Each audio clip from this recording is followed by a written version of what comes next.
Hello everyone. So my name's Kim and I'm a quadruple amputee. I lost my hands and my legs above the knee all because of a UTI that developed into sepsis. Now, I'm always raising awareness of sepsis, but today I wanted to come on to talk about Post Sepsis Syndrome, PSS as it's often known.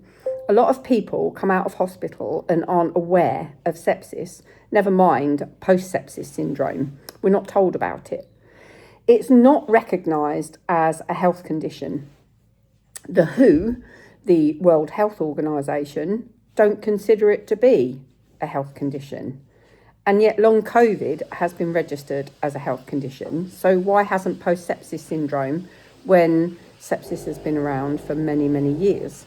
So I want to read out to you the symptoms because I'm helping another sepsis awareness advocate raise awareness of sepsis and this post-sepsis syndrome, and she set up a petition. So I'm going to add a link in my pinned comments for you to sign the petition, because I think it's really important that anyone that's had sepsis or anyone that in the future might get sepsis, we all sign this and have it registered as a health condition, because trust me, it is. So I'm going to read you the symptoms, and I'm going to tell you what I'm still suffering from, or what I did suffer from really badly in the early days. So I've got the physical list in front of me, and the top one is fatigue, and I'm still suffering from fatigue. I still suffer that quite badly. Repeated infections, I'm still suffering repeated infections. Trouble sleeping, I suffer with that every single day. New allergies and sensitivities, not particularly for me. Itchy or dry skin, yes, still. Brittle hair and hair loss, in the beginning, yes, not so much now.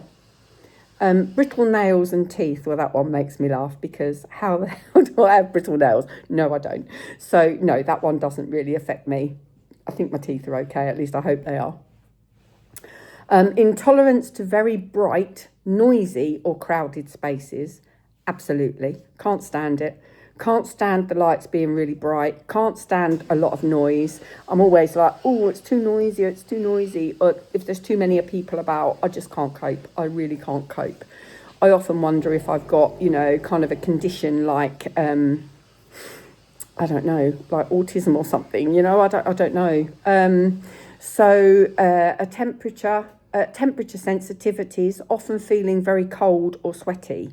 Now, because I've lost my hands and feet, and we sweat from our hands and feet, I don't feel cold very often at all. I do get very sweaty. I'm often very, very hot, and I sit here with a fan on me most of the time. Joint pains and muscle weakness. Now, I don't really suffer from that, never really have. Dizziness. Now, I often get dizzy, and I thought it was to do with not having the hands and legs. I didn't realise that was a sepsis or post-sepsis problem. Headaches. Now, that is one thing that I used to suffer from really badly before I was in a coma. Since coming out of the coma, I very rarely ever get a headache. Now, I used to get severe headaches at least 2 or 3 times a week, and I don't get any really now. It's very, very rare, and they're only mild if I do. Nausea, no. Breathlessness, yes, I do get more breathless now. Poor appetite, in the beginning, yes, not now. Change in taste, absolutely. My tastes have changed completely. I need things that are really tasty, really hot, spicy foods now. Change in vision, my vision has definitely changed. Reduced kidney function. Thankfully, my kidneys have made a full recovery. Now, they had gone into failure, and I was on dialysis for a while I was in the coma. Now we go on to cognitive. Now, cognitive, difficulty with short-term memory. My short-term memory is appalling. I struggle with it terribly. Difficulty with concentration, absolutely. I can be talking about one thing and then I'll see something and then I forget what I was talking about, and I'm like off on a tangent about something else. So that's absolutely horrendous for me. Problems with speech, for example, finding the right words. Absolutely. For me, sometimes I'm talking and the word won't come out, or it doesn't come out correctly. And sometimes when it won't come out, I can't remember what the word is or something, and I'll go, and I stutter, and the family take the mickey out of me, and I tell them off. Ability to perform tasks you previously found easy. A little bit difficult without hands, so yes, that's a big one for me.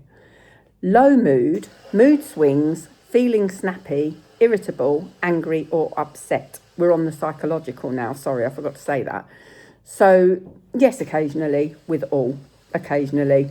Definitely I get snappy and irritable. So yeah, lack of interest in things that previously you enjoyed doing, possibly in your personal appearance. I did in the early days, not so much now. I like to look good. I like to make sure that I look good. My hair's blow dried, I've got my makeup on. So that's not so much now, but yes, definitely in the early days. Anxiety about becoming unwell again. Anxiety about getting sepsis again and about getting infections, absolutely 100% all the time. The minute I think I've got an infection, my anxiety is through the roof. So absolutely.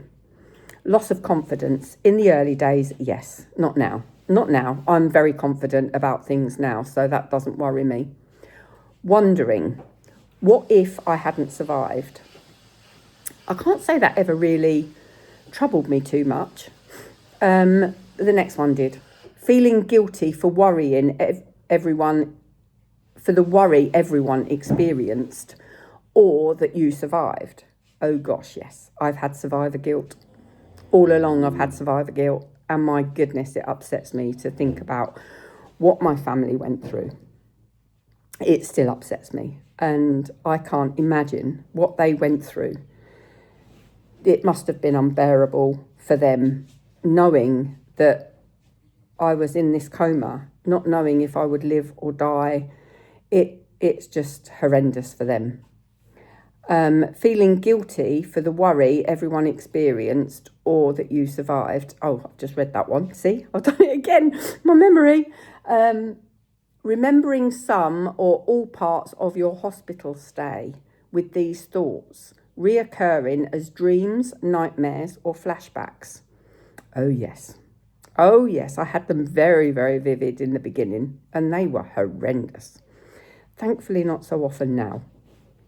Feeling frustrated, isolated, or that nobody understands how you may be feeling. Yes, in the early days, not now. Strain on your relationships. No. Thank goodness my family have been absolutely incredible, and my husband's been amazing, but don't tell him I said that. He has been amazing, so no, I haven't, luckily. I will attach these print offs that I've got onto the end of the video so that you can see them, and maybe screenshot them and save them so that you can go through them and see what you're suffering. But if you would like to sign the petition, it will be in pinned comments. If you can't find it in the pinned comments, I'm also on Facebook, Instagram, Twitter, TikTok. On Instagram, TikTok, it's in my link tree in the bio. On Facebook, it will be actually pinned to the video.